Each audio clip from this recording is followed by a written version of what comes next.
Hello, everybody. Welcome to the final review for Loki Season 1. I guess the fact that it was going to get a second season was kind of like weirdly up in the air for folks. They had announced before this season even started that there was going to be a second season, but I guess it was like news that it got greenlit for a second one today. Anyway, I just watched the final, twice actually, the final episode of this season, For All Time, Always, which in hindsight was probably a pretty obvious choice for a title. I went with Redline, I think was the one that I was expecting to have happen. And at this point, I don't think Redline's going to be a concept that matters much anymore. But I have a couple thoughts. Right up on the top, I'm gonna kind of give a general overview of it because there's going to be some rather significant spoilers pretty early into this, and I would rather people actually watch the episode first before getting that stuff spoiled. But off the top of this, I generally liked the episode quite a lot. It was a solid finale in many ways, not always. There were some issues that I had right off the top. The pacing of the episode was kind of strange. It was very slowly paced. And I don't mind really methodical, like deliberate discussion-driven episodes, or even necessarily, slow discussion-based finales. But as a season finale, I didn't feel like this episode felt more like a mid-season finale than an actual full season finale. And I think that's because Loki season 1 and season 2 are kind of being developed as two halves of a whole, as opposed to a contained arc and then a continued but contained arc that follows from that. I think they're going with the idea that we've kind of set up the real stakes. The big mystery at the end of episode 4 was that the timekeepers weren't real, they were robots, and we didn't know who was in control of them. Now, as of the end of episode 6, we do know who's in control of them, but it kind of sets up a new plot to play with that we're probably going to have to wait a year or two, probably 2 years, realistically, for us to follow through on. Like, we don't even know if Loki Season 2 is going to be part of Phase 4 of the Marvel Cinematic Universe. So that's kind of where I'm at with this episode. I really like it, but it doesn't feel like a finale. At least not a full season finale, season-ending finale. So no Loki theme at the start of the episode, which was brand new for this. I think every other episode has had the bow, bow, bow, like thing going on, which I love the Loki theme. I think it's really effective, very spooky, kind of imposing, and it has like this nice, it's a good scene setter. We didn't have that at the start of this episode. We do get the theme in the episode and a few renditions of it at the very end as well. What we do get instead is a very interesting Marvel Comics crawl. Normally, you get like little of all the pages with the Marvel or Marvel Studios logo. And sometimes they'll play with that here and there. Like the first episode of WandaVision did stuff with black and white. I want to say Infinity War started with the distress signal of the Statesman. So they play with it now and then. This time instead, we got a handful of sound bites from throughout the MCU, opening with the song, the title of which I can never remember, that Steve Rogers and Peggy Carter danced to in the 40s, and the sound of Tony Stark's repulsor technology kind of spinning up. And then we get lines from all kinds of people. I'm trying to remember who specifically off the top of my head. There's Ant-Man is in there. Hope Van Dyne is in there as well. Like it's kind of a wide variety of folks. There are some from Phase 4 as well, as the very last line that we hear is the Vision with his line, oh no. The love and persisting line that escapes me at this exact moment. I didn't write it down because I was like, I'll remember that. Oops. But yeah, it was very neat to kind of get that little audio montage of the MCU, and it actually is meaningful for reasons that I'm going to kind of get into in a minute once we get into like the real meat of this episode. But I thought that was kind of a nice way to kick things off. Loki and Sylvie are at the Citadel for pretty much the entire episode where the finale takes place.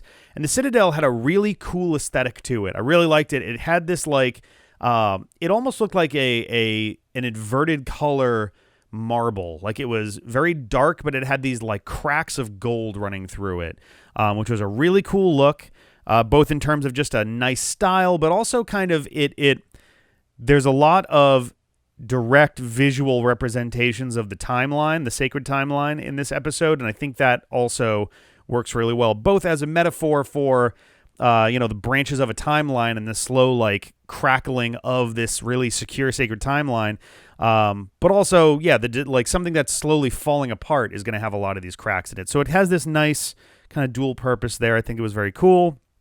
There was also, I noticed, whoever did the color grading on this episode decided to add this really slowly pulsing green and purple light effect. If you'll notice, around every 8 to 10 seconds, you'll feel a little more purple push in and then a little more green push in for any shots that take place at the Citadel, and that is through the entire episode. It wasn't super distracting, but it was pretty noticeable. It was a little much. I don't know if they just wanted the lighting to feel a little bit more dynamic and a little bit less stiff, but it does kind of, like, after a while, it starts to, I don't know, it's a little visually nauseating in its own way. It's like a visual seasickness where you're just kind of swaying between these two colors a little bit, which is a bummer because the scenes that are going on are really good. The dialogue that's happening is fantastic. The acting in this episode is perfect across the board. 100%. Everyone aced it. Every character was played perfectly, in my opinion, in this episode, including, and now we're going to start getting into like real spoiler meat. So like, if you're not ready for not just massive spoilers for this episode and this series, but frankly, the entire MCU going forward, this is the time you want to detach. Go watch the episode. I'm not going to give you a timestamp because it's going to be the rest of this.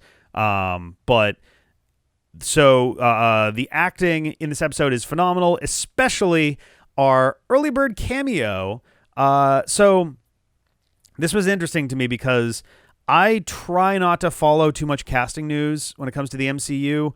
Some stuff peeks through and like there's not a lot you can do about that. Social media just makes it kind of impossible to avoid information like that.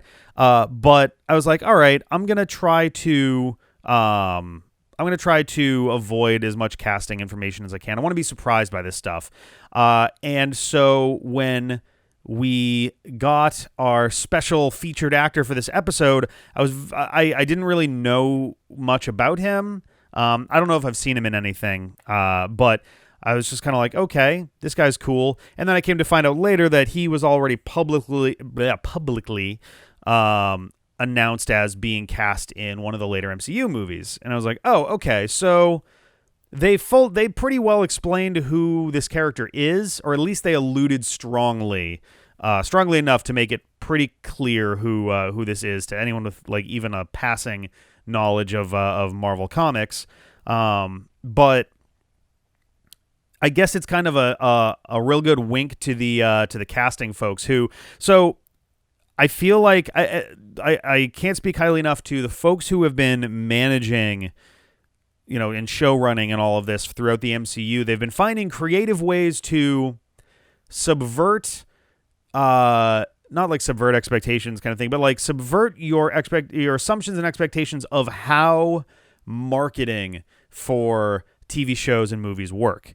And what I mean by that is Marvel has increasingly been following a trend of having trailers that don't necessarily represent the exact shots of a movie or TV show. And now that's a fairly common thing just kind of generally. Like a lot of trailers will have deleted scenes or cuts that didn't make it into the movie. For example, the recent Fantastic Four movie, the Josh Trank one, has a shot of the Thing dropping from like a chopper down to some kind of war zone kind of situation, and that's not in the movie at all, as far as I'm aware. And it's not like it's a mistake exactly, and it's not like it's misleading either. Stuff happens. Trailers are put out months ahead of time before the movie, or in some cases, literally a year or more, though that's a little rarer. But, the edits do change, and that's not necessarily on the trailer editor for not being psychic and knowing ahead of time exactly which one's going to make it. But generally speaking, these shots are ones that were taken and ones that were originally at some point intended to be in the film that way. And a somewhat more recent example of that out of Marvel is Thor Ragnarok, where there's a shot in like a New York City alleyway of Thor confronting Hela, throwing his hammer. She catches it and explodes it in this alleyway. If you've seen Thor Ragnarok, then you know that that doesn't take place in an alleyway in New York. It takes place in Norway on some like on like a cliffside, facing the ocean. And as it turned out, if you looked at the behind the scenes stuff, that was because they had actually originally intended the scene to take place in New York and had shot it for that, but decided later on in the editing process, they were like, you know what, this doesn't really feel right. And they changed the scene to give Odin a better send-off, to give Thor and Loki a bit more like kind of peace with his passing, and then the confrontation with Hela, presumably because they realized that the confrontation with Hela is a very short moment. It's not the actual important part of the scene emotionally, and it lasts a very short time, and then they're into they're coming through the Bifrost and get knocked into Sakaar. So it's more meaningful to give Odin the send-off than to give Hela an alleyway introduction. So this was them taking a shot and having it change after the trailer was made. Eventually, they started deciding, okay, what if we try tweaking the trailers intentionally? And earlier on, the idea had been, let's try and avoid spoilers to a degree. Like, if you're watching a trailer, some things are going to be spoiled. If anything, this might have been kind of a direct response to the negative feedback to the trailers for Batman v Superman, at least that very first one, I think. The one that not only revealed that Wonder Woman was going to be in the movie, it dropped it threw in the joke that was going to be made when she appeared on the battlefield, and also that Doomsday was going to be the main villain of the movie. Like, they spoiled basically the whole movie in the trailer, in the first trailer for the movie, and people were not happy with that. They were like, hey, it would have been cool to be surprised. And that was from, one crowd. Another crowd was like, wow, well, I was thinking about seeing the movie. Don't have to now. I wasn't all that interested, and this doesn't look all that good because you kind of just told me everything that's going to happen, and it sounds a little dumb. And like, not to knock the DC EU films, for that, but like, that's the thing, is like a trailer can be really important to delivering the message of how you're going to market your movie, but it's also something where like you have to be very careful with what you reveal. So when Infinity War came out, Avengers Infinity War, this is one that stuck out to me a lot. I'm sure there are others that are in there. They decided to, and from what I'm told, this is not one that they shot this way and then decided later to change it. This is one that they shot the way that it was in the movie and then edited the footage specifically for the trailer so it would look different. There's a shot of Captain America and the Avengers charging ahead in Wakanda, and on I think the left side of the screen, you can see along with them is the Hulk. If you've seen Infinity War, the Hulk gets absolutely pummeled by Thanos right at the start. Literally the first thing that happens in the movie, and you never see the Hulk again. You see a brief little no when Bruce tries to call him out in Greenwich Village, but that's it for the Hulk. He doesn't come back. And so that same shot in the real movie is Bruce in the Hulkbuster armor instead of the Hulk. So some people were upset about that because they were like, oh, I want to see the Hulk again, which is fair. I wasn't too bummed about that. I appreciated that the trailer didn't spoil the fact that Bruce was going to be fighting in a different way for this movie.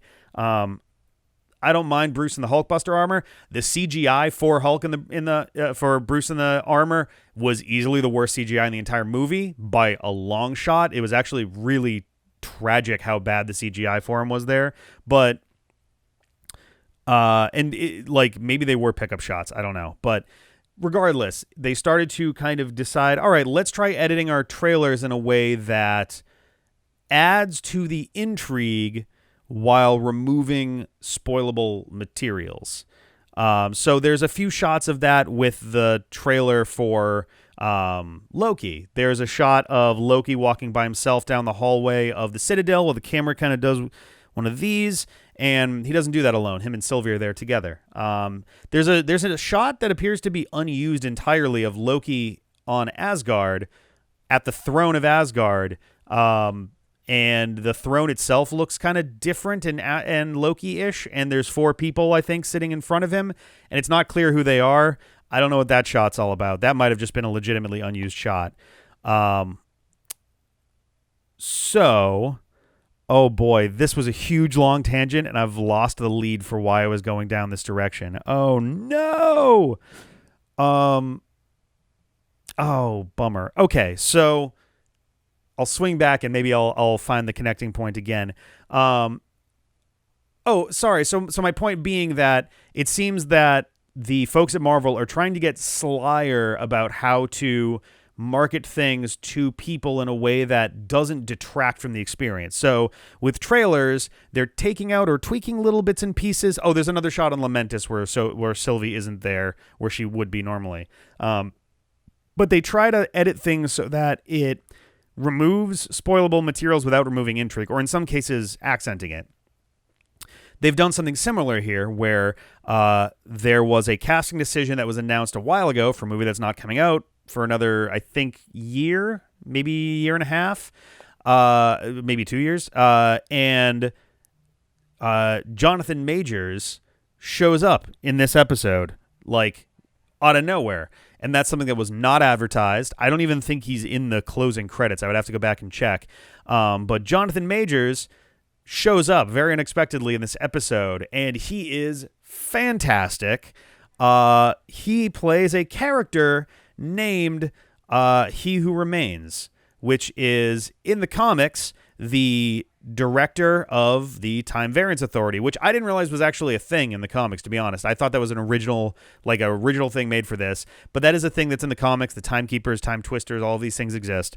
But so He Who Remains is the director of the Time Variance Authority in the Marvel Comics universe. In several of the Marvel Comics universes. It gets weird. But so while he does take the name He Who Remains, and maybe the fact that he was given this name is a reference to the history of that character in Marvel Comics. He Who Remains in the comics doesn't really have much of a character or an arc or anything. Like, he's not an important figure outside of his relation to the Time Variance Authority. But here, while he's got the name and the title He Who Remains, he does point out that, like, he's had several names before.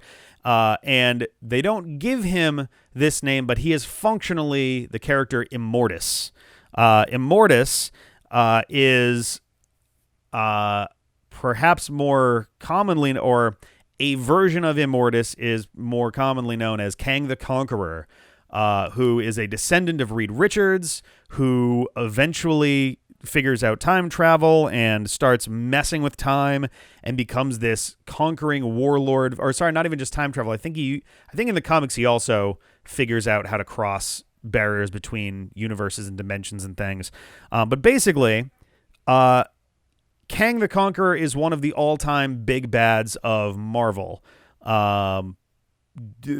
Most people were kind of assuming, between Thanos being done as of Endgame and Fantastic Four's rights reverting back to Marvel Studios, that Kang the Conqueror was likely to be the next major antagonist of the MCU, and that is very much the case here. They don't name this one Immortus. They don't name anybody Kang, and they don't use his name in the comics either. Nathaniel Richards, I think. He's called He Who Remains, but he's basically Immortus. Immortus is kind of he's generally like the least bloodlusty version of this character, and I don't recall if in the comics there's, infinite timelines full of this guy, but the idea is at the very least there's usually Kang and Immortus. Maybe there's a couple others running around, but there's usually just them. But the implicit threat here winds up being that there are not just an infinite... I'm going to bounce around my own notes here. There are an infinite number of Kangs out there. And the multiversal war that was discussed at the beginning of the series wasn't just a bunch of timelines fighting. It was literally an infinite number of Kangs fighting each other. so hard that it threatened to destroy reality in its entirety, which is like, oh, okay, that's a great way of adapting this character and also very much increasing the stakes from Thanos, who was only threatening one universe. I should mention the nature of multiversal anythings in this show are a little tricky to digest. So the MCU is sort of treating timelines and universes as a singular concept. I feel like, it's kind of up for debate exactly how those work, but like the way that I've always kind of known it is that a different timeline is one in which a very small deviation creates a ripple effect. Like if I choose to eat an egg sandwich tomorrow morning versus if I choose to make pancakes. Not a very important difference, but it could matter somewhere. And like those are two different timelines deviating at the same points, but they follow the same rules, generally speaking. And it's usually an individual deviation as opposed to alternate universes, which are usually ones that at least, again, this is more of a, I guess, subjective sort of thing, but the way that I've always understood alternate universes are that some fundamental piece of the universe is different, whether it's, electricity works differently, or gravity is a lot stronger than it's supposed to be everywhere, or, so-and-so was born literally 800 years before he was supposed to be born. Something that wouldn't just be a different decision, but rather like a complete change that couldn't be attributed to a single moment. This series seems to be bringing those two together, basically. The idea is that the multiverse is a representation of all timelines. So they are merged together, so any deviation would be considered a new timeline in the multiverse. I don't know if they're going to straight up call them separate universes, but at least, granted, this show is more time-focused anyway, so the language may change. When we get to things like Doctor Strange and the Multiverse of Madness, they may refer to them as dimensions or universes or something. There's the question of whether the Dark Dimension is its own dimension or if it's another timeline or something. But regardless, they do associate timelines with universes, and they work with them pretty interchangeably. I feel like the context is what really is important there. But yeah, so this whole situation is one where, similar to the reveal of Thanos at the end of the Avengers, which Loki seems to have a real knack for heralding in the next giant bad guy, this is definitely a bit of a, like, if you know the comics, you're going to go fucking apeshit when you see, these characters. Immortus / He Who Remains, his outfit is very reminiscent of Immortus. He's got kind of a purple cloak. He's got a green thing going on underneath it. He's got like this, like, it looks like it's air sprayed on, like a little golden sun kind of thing. So it's reminiscent of his comics outfit, but it's not like an obvious thing. And later in the episode, there is a visual of Kang, a character with Kang's outfit, like his known outfit in the comics. So they're trying to keep those references coming. When you first see him, though, he's got the cloak on. It's kind of shiny, and he's definitely sort of aloof, I guess you could say. Not like smarmy, but he's very casual with Loki and Sylvie because he knows what's going to happen. He literally shows printouts that have his lines on them, which is very interesting. They have lines that he hasn't even said yet, which is a nice callback to the start of the series where Loki had the printouts of everything that he was saying they had to sign off on. But it's also, he's got this big circular glass window behind him, and between the window and his outfit with the cloak and discussions back in WandaVision that had mentioned the Sorcerer Supreme, as well as Doctor Strange and the Multiverse of Madness, I was starting to wonder whether this character was a Sorcerer Supreme of the past or the future, whether it was a variant Loki that became Sorcerer Supreme. That would be a pretty interesting twist. But it wasn't. It wound up being Immortus, which is fine. That's perfectly reasonable for that. But I thought it would be kind of neat if that was their direct through line into Doctor Strange. Also, man, Baron Mordo, his plot to kill all sorcerers just feels so weak now. It feels incredibly impotent in the face of shit like this. and Wanda and all of this stuff. Like it's I don't know what to expect in Doctor Strange 2, but I can't imagine that Baron Mordo is going to be there for very long at this rate. Like, they waited way too long to follow up on that, so I don't know. But the whole encounter with Immortus has it reminded me a lot of The Matrix, a very, like, discussion with the architect kind of thing. Here's an all-knowing character who's seen everything, knows everything. He knows every conceivable alteration of the timeline. And actually, the intro crawl was kind of neat because it's sort of implied in a neat, very subtle way that He Who Remains has been controlling. Like, it's just a reminder, like, all of these things that have happened for the last 13 years of the MCU has been part of this massive plan by He Who Remains to control the timeline. And we find out that the reason for that is that essentially in the 31st century, Nathaniel Richards discovered the multiverse. Like, he figured out, he was able to prove that the multiverse existed, and other versions of him in other universes and other timelines were able to do the same. So they started figuring out how to cross timelines, and they met each other, and essentially they started, a few of them, and then all of them started fighting for total domination of the multiverse. So there was a reason for so Immortus / He Who Remains has been trimming all of these times. Like, eventually he won. He was able to control Alioth, who can eat time and space, basically, which is why he's sort of eating everything in the void. By being able to command Alioth, He Who Remains was able to win the multiversal war. And so he very carefully has been pruning the timeline. He doesn't say it outright, but the implication is that by guiding the sacred timeline so that he is born and he makes the discovery and he finds Alioth and he wins, by trimming every other deviation from that, he ensures that no other versions of himself can attack, basically. And they're a lot more ruthless than he is. I really like, he has a moment where he's asked by, I think, Loki. He was like, what are you so afraid of? And all, because he has this whole thing about how it's incredibly important that he stays in this position because there's so much more worse stuff. And Loki's like, well, what are you afraid of? And he stops for a really long time and just kind of sheepishly admits, me. Like, he says is like that every other version of him terrifies him because they're so just enraged and they're ready to destroy and conquer everything. There's like a math equation that he wrote in chalk on like a blackboard on the side we never get to see. That was just kind of like neat window dressing.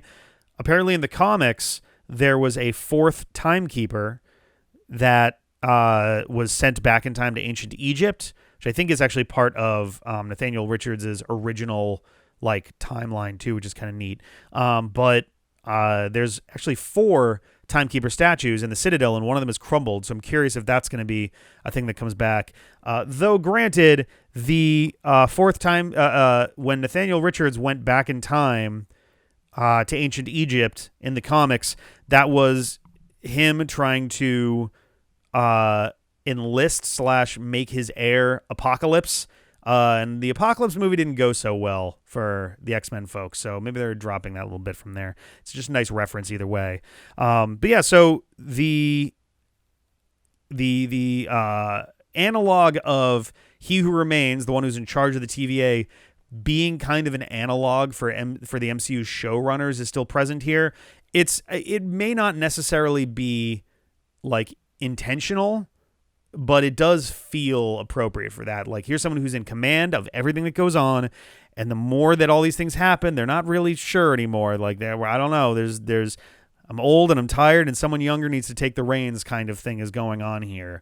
But yeah, and again, it does have a vague vibe of the Thanos, like the old Thanos comic. I need to eventually look that up so I can reference it properly. But Thanos, who has won, he's won the universe, and he just kind of gets bored. He Who Remains is kind of in a similar boat. It's less that he's bored; it's more just like, I'm tired, man. I've been doing this for a long time, and I'm incredibly old, and I'm just done. And in its own way,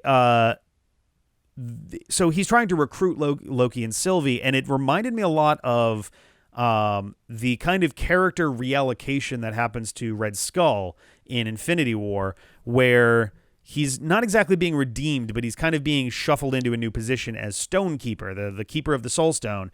And now here's He Who Remains trying to do the same with Loki and or Sylvie. He doesn't really care which one, to become the new King of Time, basically, which is interesting. I thought that was kind of a neat little parallel to have there. And he sort of he kind of gives them a choice, and it's an interesting choice. Choice one is that they continue his work. They keep the timeline going. They make sure that no other versions of him are ever able to exist in the first place, which means pruning every other timeline except for this main sacred timeline, making sure no other versions of him exist. Or they kill him, they let the timeline do its thing, and then there's an infinite number of hymns ready to wage a massive, unthinkable war to control everything that has ever existed or could ever exist. And I think that it's kind of neat that he's discussing this with two versions of Loki who are well known for essentially faking their deaths and coming back from the dead over and over again. He's threatening two Lokis with infinite reincarnation of himself, essentially, which I thought was kind of a neat reversal. And it's kind of a neat inversion, too, because he's not threatening that he's going to survive over and over. He's essentially threatening, like, oh, I'll die, and the next one of me will probably die, too, and the next one after that can be killed. Everyone can be killed, but you're never going to run out of me's. So I think that's just like a really neat reversal of the usual thing with Loki, where it's like, oh, you can kill me, but you're only killing me. Like, I'm gonna still be around. There's a point once he's made his case where it's this really weird shot because he gets very quiet and he looks a little scared, and there's this low rumbling that gets louder and then turns into kind of a thunder sort of sound effect. And then he reveals that he's like, so I fibbed, I lied. I said that I know everything that's going to happen, and that was mostly true up until now. Well, not now. A couple seconds ago, it doesn't matter, but like now I don't know what's going to happen. This was the end of the stuff that I knew, which I thought was kind of an interesting sort of bit there. Very spooky, because like here's this essentially God character who is suddenly very like nervous. He seems like, not that he's afraid to die, it's more that he's nervous because he doesn't know what's going to happen, and just not knowing after potentially millions of years, that terrifies him because he doesn't know what's going to happen next. Also, there's the whole like, he does get stabbed, the timeline does get released, and multiversal events can now occur, but not just in the future because they're at the end of time, but throughout all of time. So previous Nexus events could happen, which makes me wonder, does this variant Loki exist in his own timeline again? Not the Loki that we're following in the show anymore, but does that Nexus event re-happen? Like, does that Loki take the Tesseract and do whatever now? Does Sylvie's reality have a chance to re-exist again, or are they permanently gone? Like, it's very confusing. It remains to be seen what's going to happen with this. I think there are a handful of movies that are going to be interesting to see how they tie in, and shows too. So we have What If in August. That's going to be interesting. And I kind of predicted ahead of time, and I think everybody sort of did, that whatever happened in this show was going to ultimately, result in What If being MCU canon, which is hilarious because going in at the start of Phase 4 was like, oh, What If is going to be just kind of a fun series, and now it's like, oh no, it's canon. The multiverse is canon, so What If is canon. I am curious how the Watchers function here. They showed up briefly in Guardians of the Galaxy Volume 2, as did Stan Lee, but I'm curious because the premise of What If is, I believe, a Watcher, I don't know if was it Uatu? Is just kind of watching the events of these alternate universes unfold. I'm curious if that's going to, like, how that ties in directly, or if it does at all. It might not. So that's the whole thing. There's What If. Spider-Man No Way Home this Christmas is going to, like, everyone's kind of, like, wondering if it's going to be a full-on, like, we have actors from previous non-MCU Spider-Man movies that have been publicly linked to this this movie. Not Tobey Maguire, not Andrew Garfield, but other actors from the movie. I won't say just because, like, who knows what's going to happen. And like I said at the start of this, they love to mislead and lie with some of their casting and trailery style stuff. So it's a big question mark. People are also waiting for the No Way Home trailer, wondering if this episode needed to come out before they could do that. And considering they had to be very careful with the Far From Home trailer in relation to Endgame, I can imagine why they're being a little nervous here. Also, Sony's got to be fucking loving it right now that Marvel is letting them dive so directly into their major like plot points and elements of the MCU. They had Endgame, which involved the snap and coming back from the snap and Tony Stark dying, and now they've got Loki, where we have a multiverse at play. So that's going to be interesting. Next year, we have Doctor Strange in the Multiverse of Madness, which, I mean, I don't know how it could not be related to that. And it also gives Wanda a chance to succeed at her goals as well. So that should be kind of interesting to see how it plays out. I hope that Loki's part of the movie. I think there was a rumor that he was, but I don't know if that's the case. There's also, I believe, also next year, it might be 2023, but Ant-Man and the Wasp: Quantumania. Again, that's the one that Jonathan Majors was actually confirmed to be in, I believe, as Kang the Conqueror. So I'm curious what the arc is going to be there. And then somewhere down the line, we're getting a Fantastic Four movie also, which obviously is going to tie in with some of that. It's literally Reed Richards' descendant. When we, I thought that Loki and Sylvie were kind of interesting with this too, because Loki is trying to like wrap his brain around all of this. He's really just trying to understand what's happening, because like he's had his entire world sort of shattered very recently for him. Like I think a couple days or weeks. He says at one point he doesn't know if it's been days or months, which is kind of more of a tongue-in-cheek reference to how shows like this work, that they don't really strictly, line up with time. And also the TVA kind of exists in its own pocket timeline anyway. But he's just trying to understand what the hell's going on, and Sylvie is just full-on revenge mode. My throat is like, doing all that. It's funny, she says to him early in the episode, like, if you think it's a bad idea, I prefer you to speak your mind, about, like, trying to kick in the door. It's like, you're going to stop me? And he's like, it never works. And he's like, and she says essentially that, where it's like, look, if you think it's a bad idea, say so. And he's just like, I don't know, man.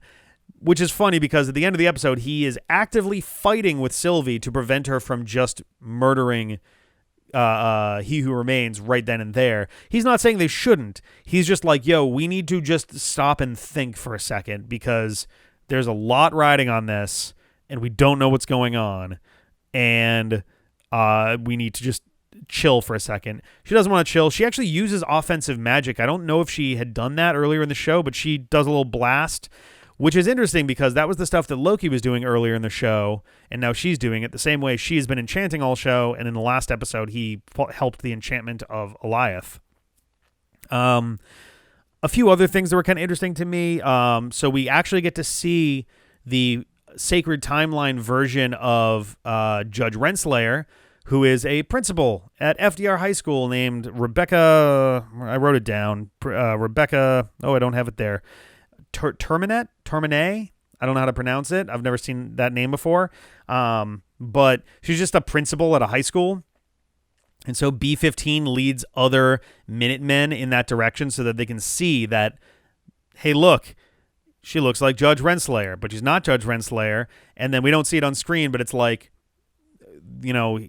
everyone's variants. So at this point, the TVA all know the truth. I mean, word is spreading. I don't know if they all know it at this exact moment, but they know the truth. And what I thought was very interesting was we get a date when we land here, and it's 2018, which is the year that the snap happens, and it's homecoming based on the stuff on the walls. And in the principal's office, we see a set of calendars for October, November, and December. So this takes place after the snap, which is just very interesting. It actually takes place during the snap. I don't remember exactly when the snap was. I'm trying to remember off the top of my head. I don't remember exactly when in the year it was, but it certainly wasn't that late. If I remember correctly, in Far From Home, they complain about the fact that they were almost done with that some students were almost done with senior year, and everyone's got to retake their grade. Or they were almost done with the school year and they had to go back. So early enough in the year that it's near the end of a school year, not October, November, December, which is near the start of a year.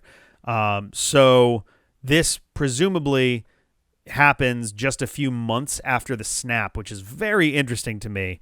Because I've been wondering how all of this relates to the snap. It's like, all right, so characters were meant to disappear, but there were still variants of the ones who stuck around, which is kind of neat. I have to wonder if there are variations on the snap that happened. I would love to see. They're never going to do it, but I would love to see a what if episode that was essentially what if the snap killed the other half of the universe. I think that'd be kind of neat just to see how they reimagine things if they had everybody else. Because not having Tony and Nebula and Raccoon and Rocket Raccoon that's a huge disadvantage for sure. There's the question of whether Scott was susceptible to being snapped while in the quantum realm, but getting off track. It was just interesting to me that they had a scene that took place after the snap. The closing theme that we get is incredibly imposing and scary. It's very loud, very like aggressive version of the Loki theme. Really liked it. There's chanting in there, really good use of it. I was pumped by that. I was not pumped by the fact that, like I said at the beginning of this, it felt like a mid-season finale. Like, hey, here you were asking 2 episodes what you're up against. This is what you're up against. Renslayer walks out of the episode at one point. Mobius does confront her. I didn't even write this in my notes, but Mobius confronts her, and then she successfully disarms him, takes the melting stick, and then leaves. And we don't see her again. Sylvie kicks Loki back into the TVA and then kills He Who Remains. And Loki arrives back at the TVA, and Mobius and B-15 do not recognize him. They're trying to deal with the situation of all these branch timelines, or at least understand what's going on. They defer to a someone who they need to like find out from. Like, does he want us to let all these branches go? And Loki turns and sees a statue of Kang the Conqueror in the TVA, where there would normally have been statues of the Timekeepers. So by the time, like, not like it took time for Loki to go back through the time door, but apparently just the act of separating him from the event of Sylvie confronting He Who Remains, a bunch of stuff happens in the background that then results in the timeline that Loki's now in. It's unclear if he's in a completely new timeline or if something earlier in the timeline got reset. But either way, Kang the Conqueror is apparently now in charge of the TVA, and very transparently too. Like, he doesn't have fake timekeepers; it's just Kang. I suppose there's a possibility that Sylvie could be pretending to be Kang, or Immortus could be pretending to be Kang. He's done that in the comics too. But it's unclear there. There was also Immortus, He Who Remains. I shouldn't call him Immortus because that's not necessarily his character in the show, but He Who Remains had Miss Minutes give Renslayer essentially a mission, like a coordinate to go to, and she does use the time door. She goes back or she goes somewhere. We don't exactly know where. And it's the question of like, where did she go? When did she go? Is she going back to give something to a younger version of He Who Remains? And that's what results in Kang the Conqueror? Or is there something else going on entirely? Is he trying to set one more pawn in motion to prevent Kang the Conqueror? Hard to say there. Miss Minutes was incredibly scary. She very suddenly shows up. They do subtle things with her eyes to make them a little bit more, I don't want to say wild, but it's definitely one of those things like you notice when someone's pupils are dilating or constricting, I guess. I don't know what the other term there would be, but you notice. And Miss Minutes definitely has a similar kind of effect where she makes offers on He Who Remains' behalf to Loki and Sylvie about like, hey, you can have New York. You can kill Thanos. You can have the Infinity Gauntlet. He'll make it happen. And you can have a lifetime full of happy memories. All you got to do is say yes and just leave. And Sylvie very poignantly points out it's fiction, which kind of adds into the meta context of the show overall, which I think was kind of neat. But yeah, Miss Minutes is scary, and she's still around, so we're going to see some more of her, presumably, in Season 2. Speaking of which, the stinger for this episode is just them literally rubber stamping that Loki will be back in Season 2, and it's like, oh, okay, that's our stinger. We're not going to get any other thing going on here, which was sort of a bummer, because, like, yeah, the show's not just going to end like that forever. So, okay. But yeah, so that's the season. I have a lot of questions that are left over from this that I'm sure will be answered in time, presumably with Season 2. Did Sylvie intend to send Loki back to this weirder timeline where nobody recognizes him, or was that an unintended side effect of her own actions immediately after? Where did Renslayer go? We don't know where she's at. Did she go to meet a younger He Who Remains, or is there something else going on? Same thing what happened with Miss Minutes. She doesn't go with Renslayer. She sticks behind, and so she's presumably also at the TVA. Has Renslayer changed after walking through the time door? Or is she immune to whatever differences were made there? There's also, I had mentioned, like, there's other movies and shows that this stuff could tie into, but what about stuff like there's Moon Knight and Blade, where those both focus on vampires? Have vampires always existed in the MCU? Are they now existing in a changed MCU timeline, or are these characters essentially coming in from a different timeline where vampires exist? So we got some questions with that as well. I'll admit I'm a little concerned about the movie Eternals at this point. They're supposed to feel kind of all-powerful to the point where at one point in the trailer they joke about the fact that the Avengers are, like, some of the Avengers are dead and, like, who's going to lead the Avengers now? And they joke about them dealing with Thanos and stuff. Like, they're supposed to feel like these things that were going on in Endgame were like, whatever, sort of a joke, but it feels like it pales in comparison to the just mere existence of Kang the Conqueror in the MCU now. So it's like, okay, is this going to feel very impactful now that that's on the table? So that's a whole thing there. We seem to kind of have two separate stories running parallel as well in the MCU. We now have our second parallel of Kang the Conqueror, and a lot of stuff that seems like it's going to be set up to deal with that. A multiverse of Kangs, in fact. I wouldn't even surprise me if there are a handful of different iterations played by Jonathan Majors or other people. It could be anybody over the course of the next couple of years. But also our second thread, which is Val's Dark Avengers that she's kind of convening. Like, we have the second Black Widow, we have U.S. Agent. There's a chance that she may have Wanda or Agatha, and who knows? There's a chance that she could, manage to get a hold of Sylvie as well or something. Like, there's a lot of weird shit going on. And I'm curious if these two parallels are going to cross, or if they're going to stay separate for the time being. Maybe they'll cross as, like, the big event.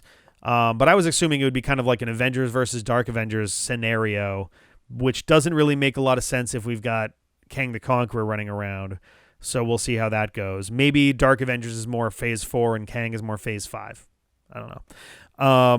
I'm curious what Miss Minutes' relation is to He Who Returns. Like, did he build her and leave her to be kind of the administrative overseer of the TVA? That's kind of a huge question. And the other one that I have is, like, is the TVA going to get kind of reimagined as a bureaucratic overseer of the multiverse as opposed to the sacred timeline? And the reason I think of that is, like, so they may still need to do prunings, but, like, maybe it's just more a matter of some timelines going way off course. And also just it could be kind of a fun way to play with Marvel's sort of internal universe numbering system they do. It's like, oh, this is Earth 616. This is Earth, 2. This is Earth 999,999. Like, there's a lot of that stuff going on. So, like, codifying that as, bureaucratic oversight, from this organization would be kind of fun.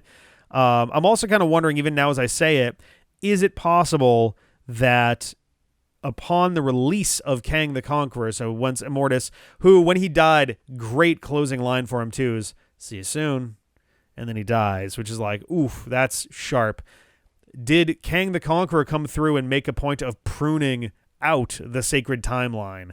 Like, let a bunch of other stuff happen and then prune out the part where Loki makes it to the TVA in the first place? Because that's the thing that helped, Immortus get taken down. So if he does that, then he at least has a better chance of not having the same thing go on himself. I don't know.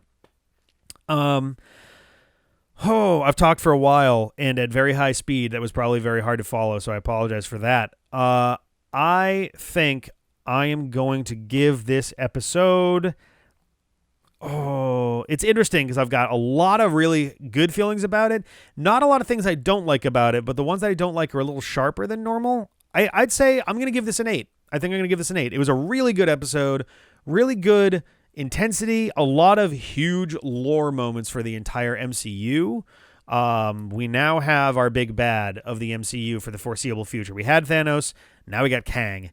So that's going to be pretty interesting. Jonathan Majors knocked it out of the park. Great job with that. I'm very interested to see how he does with different iterations of the character.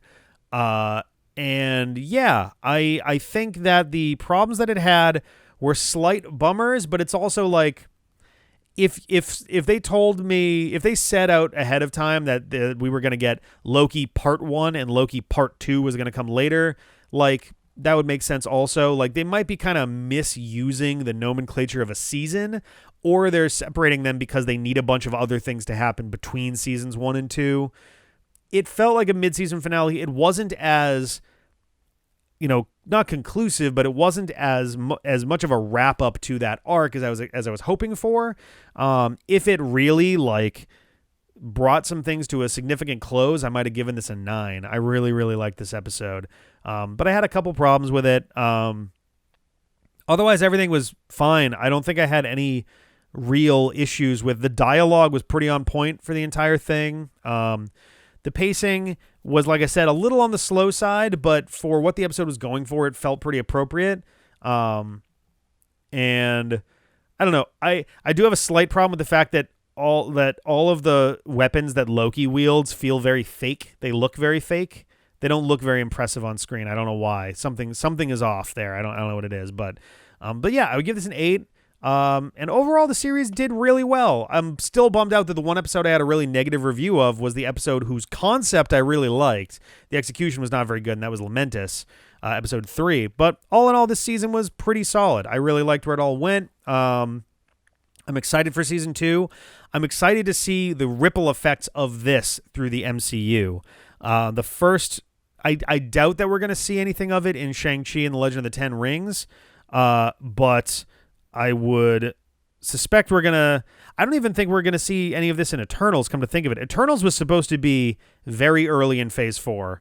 Also, Doctor Strange and the Multiverse of Madness was supposed to happen before Loki, and I don't know how that was supposed to work. I'm glad they did it in the reverse order. I think that's going to feel more appropriate there. But yeah, I don't know what the plan with Eternals is, but Spider-Man No Way Home in December and Doctor Strange in the Multiverse of Madness in March are both going to back-to-back kind of be dealing with a lot of this stuff, and I'm excited to see where those go. I like the fact that we now have a very lived-in MCU where all these things can be affecting each other this rapidly. It's a lot of fun. I never would have expected as a kid we'd be getting a movie universe like this where that felt so much like comic books, not so much in the sense of the characters, but that the plots are all just constantly doing stuff to each other. I really like that. It's incredibly risky, but it seems to be paying off so far. So thank you for sticking with me through to the end of the episode. If you're still here, then I appreciate you. Throw a like down in there if you enjoyed it. And if you want to see more of these, feel free to subscribe. I'll be back in August for What If. Those will be interesting because they're going to be, as far as I can tell, more self-contained episodes. But I'm excited. I hope you guys are too. And yeah, that's all I got. I liked this show a lot. I think I liked it better than Falcon and the Winter Soldier. I don't know if I like it more or less than WandaVision. It's hard to say. They scratch different itches. I would put them more or less on the same footing for now. I'd have to really sit on it. I watched this episode a few hours ago. I'm probably going to watch both series again fairly soon. So we'll see how I'm feeling about it then. But yeah, I think that's about it. Thank you again for watching. I would love to hear your feedback on the video. I would love to hear your comments on the episode and the series Loki. All in all, I would love to hear what you think and what you're predicting for the future. And yeah, I don't know. I'm assuming Loki's going to get detained at the start and he's going to have to re-earn everyone's trust, but we'll see. We'll see how things go. Yeah, I'm dragging out this ending, so I'll let you guys go. Have a good one, and see you next time. Bye.